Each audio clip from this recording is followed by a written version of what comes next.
On Saturday, he'll become the 72nd governor of Virginia. He's now governor-elect. Terry McAuliffe took questions from 10 on Your Side's Andy Fox, and he's here now with his one-on-one interview. Yeah, Tom, Governor-elect McAuliffe has spent a lot of time in Hampton Roads. He has appointed several people with Hampton Roads connections to his cabinet and his administration.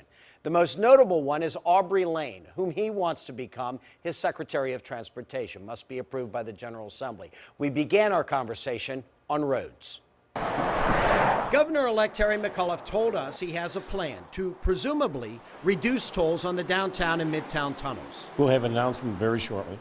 During the campaign, I promised this was a top priority. Obviously, very concerned about the folks in Portsmouth and their ability to move around. That announcement will likely come next week and could reduce the tolls to somewhere between 75 cents and $1. For the first time, McAuliffe made it clear the money will not come from the 460 project, which anti-toll group members said would be a good place to get money to pay down tolls. Would you take money from that and put it towards reducing the tolls on the downtown and midtown? I have no plans to do that. McAuliffe also made it clear he thought the ERC tunnel construction deal with VDOT was a bad one. I don't want to be a Monday morning quarterback.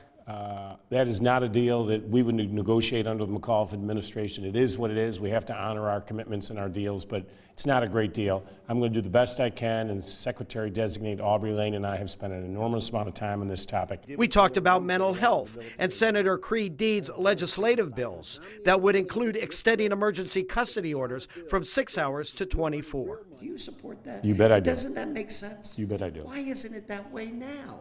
Well, listen, this is one of the things that we're going to change. Unfortunately, tragedies bring about, highlight issues that have glaring problems with it. In November, following a long bout with mental illness, Deed's son Gus stabbed his father before taking his own life.